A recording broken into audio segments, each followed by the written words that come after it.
Bonjour tous. Tout d'abord, je remercie Monsieur Raha pour cette occasion pour essayer d'expliquer Pintao dans le cadre de Business Intelligence. Donc, comme la plupart de vous connaissez déjà que de nos jours, les nouvelles monnaies sont les données. On les trouve partout. D'ailleurs, même les coûts, les stocker est négligeable avec le baissement des coûts de disque dur. Un problème donc a surgi, comment on peut bénéficier de toute cette quantité de données, des pérabytes de données, comment on peut l'analyser pour le bien de l'entreprise. C'est à ce quoi l'informatique décisionnelle est destinée. Dans ce tutoriel, on va utiliser une plateforme open source qui est Pintao.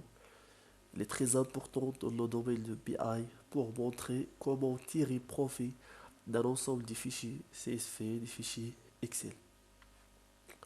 Le schéma qui est devant nous résume l'ensemble des processus suivis depuis ce qu'on appelle la raw data, qu'on possède sous forme de fichiers CSV, jusqu'à l'affichage du dernier résultat. Je vais commencer par vous montrer le résultat final, car il n'est pas clair ici. Après, on commence par l'explication du type. Donc voilà le résultat final, qui décrit l'ensemble des lycées par année, par région, sous forme d'un graphe, ou bien sous forme d'un tableau. On peut utiliser d'autres mesures, d'autres contraintes, par exemple par blessure graphe, ou bien par blessure léger. Il y en a d'autres contraintes, par exemple la lumière, les conditions atmosphériques, et ainsi de suite.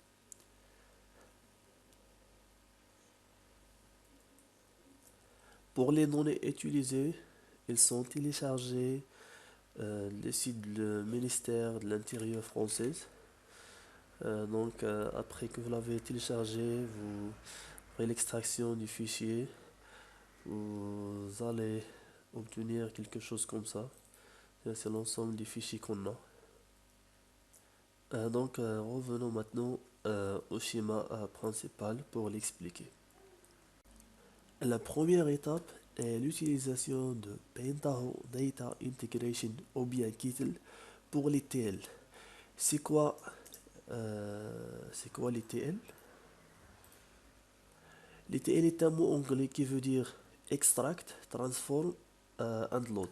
Tout simplement, c'est un ensemble des étapes qui commencent par la lecture des données d'une source ou plusieurs sources, puis les changer de cette forme à une autre forme, et finalement l'écriture de ces données aux bases de données cibles. Dans notre cas, la première étape qui est l'extract, c'est un ensemble de fichiers CSV. La deuxième étape, le transform, on va transformer les fichiers CSV à une base de données MySQL. Et finalement, le load, on va écrire dans la base de données. Kittle se compose de plusieurs applications. Et nous, on va utiliser le composant Spoon qui sert à créer et exécuter les transformations et les tâches graphiquement. Euh, Avant de passer à la deuxième étape, on doit connaître un autre terme qui s'appelle le Data Warehouse. Le Data Warehouse, tout simplement, c'est un entrepôt qui est utilisé pour la collecte des données de plusieurs d'autres bases de données. Donc, dans notre cas, va être la base de données MySQL. La deuxième étape est la modélisation du cube OLAP. C'est quoi OLAP? OLAP, tout simplement, c'est un processus informatique qui permet d'extraire et d'analyser des données sous plusieurs angles. Par exemple, vous souhaitez obtenir des données de vente sur les 3 derniers mois, excuse, sur les pays européens filtrés par exemple sur une seule gamme de produits. Pour notre TP, on va utiliser Schema Bank pour le créer. Et finalement, on va publier le schéma généré au BI Server pour l'analyse multidimensionnelle des données à l'aide du plugin Psycho. On voit ici dans le schéma. Donc, on a besoin dans ce type des outils suivants. On a besoin d'un serveur et d'un client MySQL. Si vous avez déjà le WAMP, LAMP, le MAMP, ça se fait déjà. On a aussi besoin de Pentaho Data Integration Community Edition parce que c'est elle qui est gratuite. Avec MySQL Connector Java, vous avez besoin de se connecter à notre base de données, utiliser votre base de données. Vous allez chercher le jar file, le connecteur jar file pour cette base de données. Mais nous, on va utiliser MySQL comme base de données. Donc après le téléchargement, vous allez copier le jar file dans le lib dossier. Voilà, j'ai déjà fait cette étape. Vous allez aussi télécharger Schema Workbench et le BI Server. Le BI Server ne vient pas avec le plugin Psycho, donc on a besoin de le télécharger. Pour ce faire, on va aller sur le Marketplace et chercher Psycho Analytics et l'installer. Donc un bouton ici avec Install, avec un nom Install, vous allez le cliquer et voilà. Vous avez aussi besoin d'une licence Community pour Psycho. Pour le générer, vous avez besoin d'aller sur ce site licensingmeteorite.bi et remplir tous ces champs avec license type, choisir Community Edition et Save. Lorsque vous cliquez Save, la licence va être générée et vous allez dans le dossier Pentaho Solutions, System, Psycho et vous allez le coller ici. Bien sûr, le nom d'origine de la licence est license localhost, mais vous allez supprimer localhost.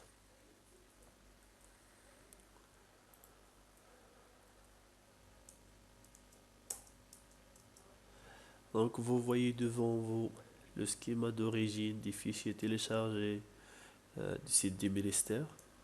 Nous on va les convertir au schéma suivant. Moi j'ai déjà créé la base de données qu'on va l'appeler Sakila DWH avec les tables correspondantes. Donc voilà le script des tables. Vous voyez que j'ai une table qui s'appelle date, accident, conditions, avec des champs ici différents. Et bien sûr, la table qui est très importante, c'est la table des faits. Donc, on va commencer directement par le processus de conversion. On va aller au Spoon.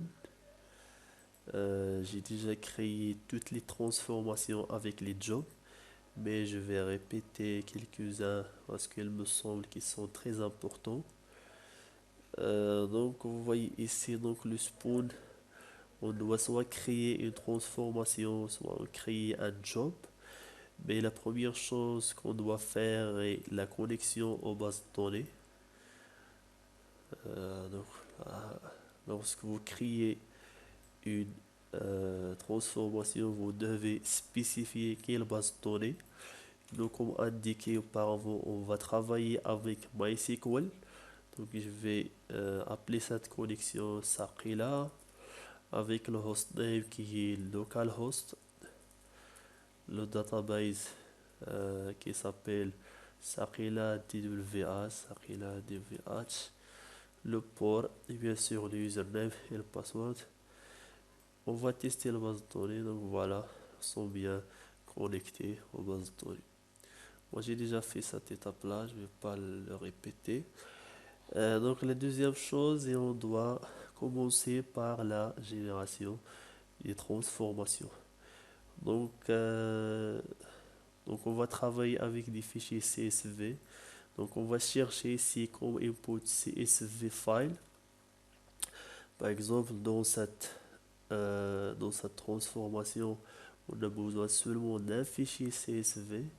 D'autres transformations, on a besoin de faire un monitor pour le dossier. C'est-à-dire au fur et à mesure que des données ou bien des fichiers s'ajoutent, on doit bien sûr les ajouter automatiquement. Dans ce cas, on doit seulement chercher un CSV file. Donc, on doit remplir les champs, c'est-à-dire quel est le file name qu'on TPP. Donc, je prends par exemple le fichier loom et le delimiter Donc, le délimitateur dans notre cas, c'est un point virgule. Je vais cliquer sur Git Fields pour savoir si c'est bien connecté au fichier, si c'est bien, il travaille bien. Apparemment oui. Donc voilà, donc le fichier contient seulement de fields à l'ID lib. OK. Euh, Dans le cas d'une base de données, donc comme output, il va être une table. Donc table output here.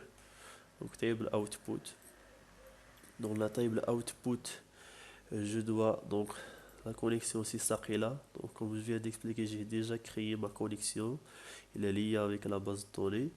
Pour la target table, je dois cliquer sur browse et je dois choisir quelle table je vais utiliser. Donc pour notre cas, c'est dblob.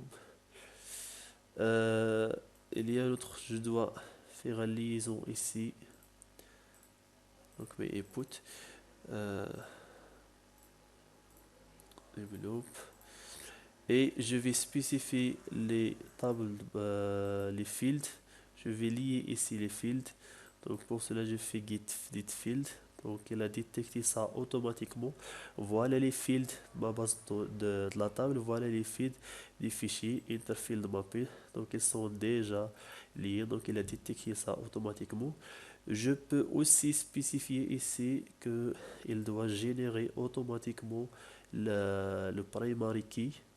Je peux spécifier et le donner ici le nom de primary key. Euh, Moi j'ai déjà configuré ça, donc je vais pas le configurer une autre fois. Je vais laisser au job de faire toute la conversion. Mais pour vous montrer, je veux seulement utiliser comme output un file, un fichier. Donc test file. Je vais supprimer la base de données. Donc je vais lier ici.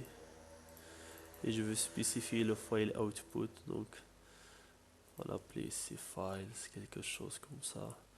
Save et ok. Je vais faire un disable pour toutes ces transformations et run. Donc le job a commencé, a déjà fini. Donc on va voir ce qu'il a files. Donc voilà, donc il a copié toutes les données du fichier au fichier de l'output. Et bien sûr, il va faire le même avec les tables. Donc cette opération qu'on vient de faire, on va le répéter euh, avec les trois transformations ici. Parce que rien de nouveau. Pour cette transformation, au lieu de choisir un CSV file, on a choisi un Excel file. Donc vous allez chercher ici Microsoft Excel Input et vous allez chercher, vous allez spécifier le type. Nous, on a un Excel 2007 version, c'est-à-dire la version 2007 et les versions qui viennent d'après. On va la spécifier et on va spécifier le fichier Excel. Il s'appelle département français. Et on va bien sûr faire ajouter show file name. Donc bien sûr, il a bien lu le fichier. On va chercher les fields, get fields from headers. Voilà. Donc il est détecté, il a lu toutes les fields. Donc l'opération a mené de succès. Et après, comme là, l'étape précédente, on va aller chercher ici un table output et c'est-à-dire il a lié avec le fichier Excel. Donc rien aussi spécial dans cette partie aussi. Donc pour la dimension date, il existe en fait plusieurs méthodes. C'est une dimension statique. Il existe soit cette méthode-là qui permet de générer un ensemble des dates depuis l'année qu'on choisit, soit cette méthode-là qu'on a choisie parce qu'elle est très simple. Donc on a commencé par créer un field qui s'appelle date du du type date avec une valeur qui commence par 2010. Puis on a généré une séquence pour les livres reçus depuis le flux entrant. Puis on a additionné le numéro de séquence avec la date initiale. Et pour enrichir, c'est-à-dire la dimension des dates, on a ajouté dans le calculateur ici d'autres fields, par exemple l'année, le mois, le mois en lettres, c'est-à-dire de différents types, le type integer, history. Et bien sûr, finalement, on a alimenté les tables. Donc pour voir, je vais créer ici un fichier text file output. Donc je vais désactiver ça et lier l'output au fichier pour voir le résultat obtenu. Save. Je vais créer un autre fichier. De, ok. Et je vais commencer la transformation. Donc voilà, la transformation a déjà fini. Je vais copier. Donc open with Sublime. Donc voilà, date, année, mois. Depuis l'année 2010 jusqu'à euh, jusqu'à l'année 2037. Ou bien sûr, on peut spécifier dans Generate Rows le nombre des rows générés. Par exemple, seulement par utilisant, c'est-à-dire le nombre des années fois le nombre des jours par année. Et finalement, ce qu'il reste, c'est la table des faits. Ce qui est intéressant dans cette partie-là est que au lieu de travailler avec un seul fichier, cette fois-ci, on travaille avec plusieurs fichiers. C'est-à-dire, on va monitorer un dossier et au fur et à mesure qu'un fichier s'ajoute, il va être prendre en considération automatiquement sans intervention manuelle. Pour cela, on doit utiliser ce qu'on appelle les regular expressions.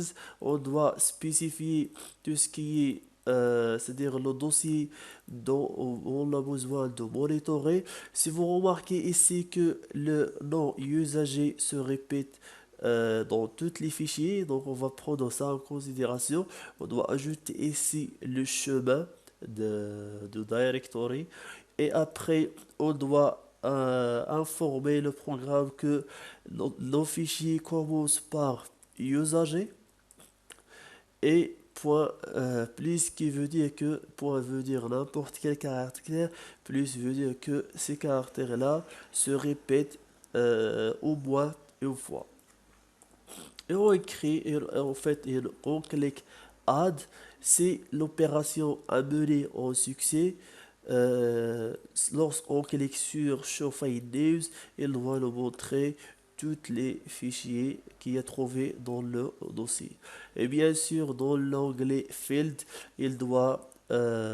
lorsqu'on clique sur Git Fields, il doit récupérer toutes les fields et par la suite on peut spécifier le type, le format et d'autres informations si on veut ça.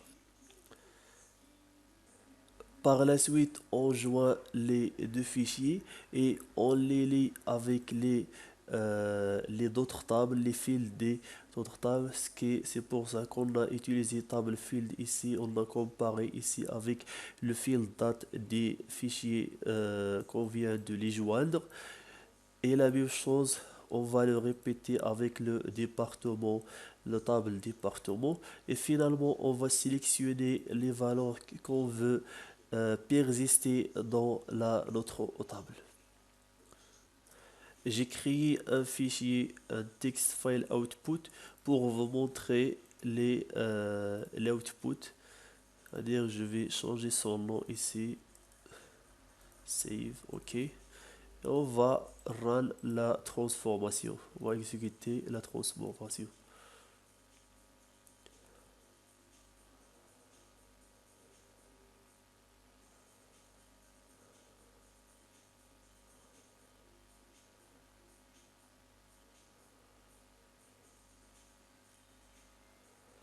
Donc je vais pas attendre jusqu'à que tous les fichiers va se terminer. Donc comme vous voyez là, sont toutes les fields qui vont être persistés dans notre table des faits avec toutes les informations. Et finalement, ce qu'il reste en fait, c'est de créer un job où on va spécifier toutes les transformations. C'est-à-dire ici, si cette étape de la transformation de département n'a pas été menée au succès, il ne va pas bien sûr passer aux d'autres étapes. Et avec ça, on a terminé la première partie du TP. Donc avant de commencer avec Schema Workbench, on doit tout d'abord créer un fichier ou bien un fichier batch du job et après on doit utiliser le planificateur dans Windows pour l'exécuter automatiquement. Donc on doit aller directement, on doit utiliser le programme Kitchen qui est, vous allez le trouver dans le dossier de Pentaho Data Integration. Vous devez créer un fichier, n'importe quel fichier, mais soyez sûr que ce fichier se termine par .bat. Par exemple, un .bat. Oui. Et vous devez créer, donc vous devez copier cette commande, c'est-à-dire la commande qui va être exécutée sans bien le programme c'est Kitchen. Vous devez spécifier le file, c'est-à-dire où il y a votre job. Si on revient une autre fois ici, faire un save as et l'appeler. Moi j'ai déjà le enregistré comme job accident. Et après, vous devez, si vous voulez un log file, vous devez le spécifier bien sûr le path. Et pour l'exécuter automatiquement dans Windows, cherchez scheduler et dans ta scheduler, créer une basic task qu'on appelait par exemple accident suivant. On doit choisir ici que ce job va s'exécuter soit quotidiennement, soit chaque semaine, soit chaque mois. Et la date, bien sûr, est start, c'est-à-dire la date où va commencer à s'exécuter, combien de fois, et bien sûr l'heure. Et l'action, bien sûr, va être start au programme. Et on doit spécifier ici le path du script. Voilà. Mon script s'appelle batch.bat. J'ai rien d'argument, next et voilà, finish. C'est-à-dire l'exécution automatiquement, c'est quelque chose qui est très simple dans Windows. Après, je voudrais vous montrer, c'est-à-dire après l'exécution du job, ce qu'il va être affiché dans les bases de données. Et bien sûr, si on ajoute d'autres fichiers au fur et à mesure qu'on les ajoute, bien sûr, d'autres données vont s'ajouter aux bases de données. Donc voilà la table des faits, voilà la table d'accident, voilà la table des conditions, voilà la table des dates, voilà la table des départements, et voilà la table de tout ce qui est, c'est-à-dire la lumière. Donc passons maintenant au schéma Workbench. Donc moi j'ai déjà créé mon schéma avec le cube, avec toutes les dimensions, toutes les levels, toutes les hierarchies et ainsi de suite. Moi, je vais vous montrer comment le faire, mais je ne vais pas le créer du point zéro parce que c'est-à-dire les étapes se répètent. Il faut seulement connaître les basiques. Donc, la première chose qu'on doit spécifier, c'est la connexion. Pour moi, pour nous, en fait, on travaille avec MySQL. Donc, on spécifie ici dans le connection type MySQL avec et remplit toutes les champs là, le local, le hostname en fait, le database name, port number, username et ainsi de suite. Pour l'accès, on choisit JDBC. Et s'il vous plaît, la même chose qu'on a fait avec la Pentaho Data Integration, on doit le faire avec Schema Workbench, c'est-à-dire on doit copier MySQL Connector Java dans le dossier lib dans Schema Workbench dossier. Ou bien on peut pas travailler avec on peut pas se connecter à notre base de données. Si vous cliquez ici, il va donner ce message que is OK, donc on a bien. c'est-à-dire l'opération a réussi, on a bien se connecté à notre base de données. La deuxième étape après la création du schéma est de créer le cube.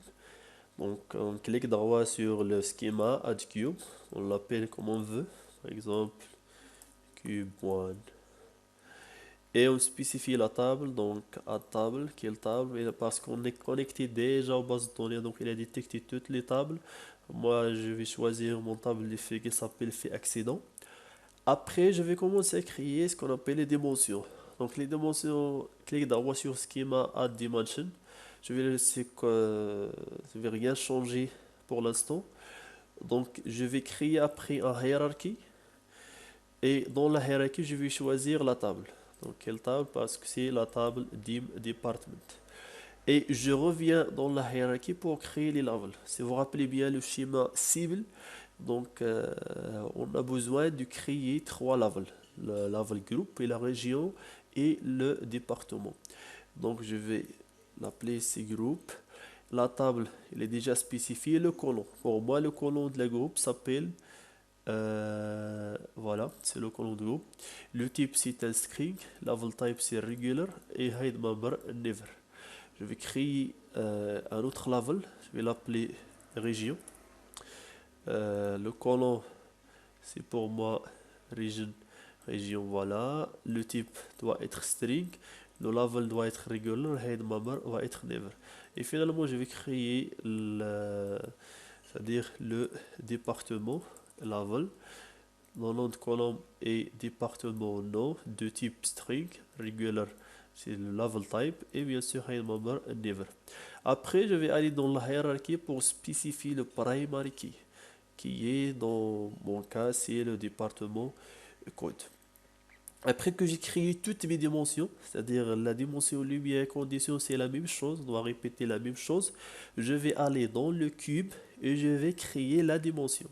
Cette fois-ci, je vais l'appeler par exemple le même nom que j'ai utilisé dans mes dimensions. Ce qui est nouveau ici, c'est-à-dire de spécifier le foreign key. Le foreign key, c'est le ID deep. Pour moi, c'est le ID deep. Et je vais répéter la même chose avec toutes les autres dimensions que j'ai créées. Après, je vais créer la mesure. Pour moi, par exemple, j'ai trois mesures que j'ai ajoutées auparavant. C'est-à-dire, j'ai la mesure de DC, je vais l'appeler DC. Le colon dans ma table d'effet s'appelle nombre mort. Et donc voilà. Donc c'est tout ce qu'on a dans la création du schema. Après cette étape, ce qu'on fait normalement, on clique sur File et Publish. Euh, Moi, je vais supprimer tous les nouveaux, c'est-à-dire les nouveaux détails que j'ai ajoutés ici, parce que je ne veux pas ça s'interférer avec mon schéma d'origine. Donc, on fait File, Publish, et schéma, ok, je vais faire non, et je vais choisir le serveur URL, Pentaho BI, avec le user et le password. Normalement, le user, si vous êtes un admin, c'est l'admin, le password, c'est le password. Et vous spécifiez ici le Pentaho Data Source. Donc, je vais vous montrer ça. C'est-à-dire pour savoir la variable que vous allez écrire ici. Donc, vous allez dans le serveur, dans Home. C'est-à-dire après l'installation du plugin, vous allez sur File New, Psycho, pas Psycho, mais en fait Manage Data Source. C'est la première étape qu'on doit faire. Manage Data Sources.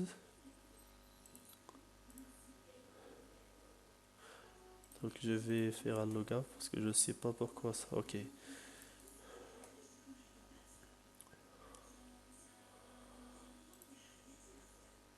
Donc je fais Manage Data Sources. La première chose que je vais faire est de spécifier une nouvelle data source, c'est-à-dire New Data Source. Ou bien ici Edit, c'est-à-dire je crée ici n'importe quelle data source, par exemple cette data source, Edit, et je change toutes les informations ici. Donc mon connexion s'appelle, je vais l'appeler MySQL Test. Je vais choisir le type database, c'est MySQL. Et je vais entrer ici toutes les informations, c'est-à-dire remplir tous les champs, le nom de la database, le port en normal, le username et ainsi de suite. Et je choisis ici le driver, c'est le JDBC. Après, je clique sur test pour tester si j'ai réussi à se connecter à base de données. Après, c'est-à-dire le nom de data source, c'est le nom que vous allez écrire ici. Moi, j'ai déjà créé une data source qui s'appelle Sakila DWH. C'est le nom de data source que vous allez écrire ici. Et après, vous cliquez sur Publish. L'autre méthode est d'enregistrer ce schéma, faire un save ici ou bien un save as. Moi, j'ai déjà enregistré comme accident.xml. Et vous allez ici, dans n'importe quel fichier ou bien vous cliquez seulement ici et vous faites Import Analyze. Vous choisissez le fichier que vous allez enregistrer, le schéma que vous allez enregistrer. Moi, je l'appelais déjà accident. Et vous choisir la data source et voilà faire l'import. Donc après, elle va être importée. Et pour vérifier si vous allez bien, si cette opération a réussi, vous allez créer une New Psycho Analytics. Voilà, file New Psycho Analytics. Create a new query et select cube. Donc voilà, il a détecté, comme vous voyez ici, le nom de notre schéma qui s'appelle accident. Je clique sur accident, voilà. Il a détecté toutes les mesures que j'ai déjà entrées. J'ai une mesure DC, blessure grave, blessure léger. Il a détecté toutes les dimensions. Moi, je vais par exemple choisir la dimension du groupe. Ou bien je vais faire... avant ça, je vais choisir les colonnes. Donc je vais choisir les colonnes par année. Donc on attend. Donc voilà. Donc comme vous voyez, toutes les statistiques ici en forme d'un table. Donc on peut voir sous forme d'un graphe. On peut aussi ajouter d'autres mesures. Par exemple le décès pour voir combien de décès qu'on a par année, par région, tous ces détails-là. Donc c'est à vous de jouer ici.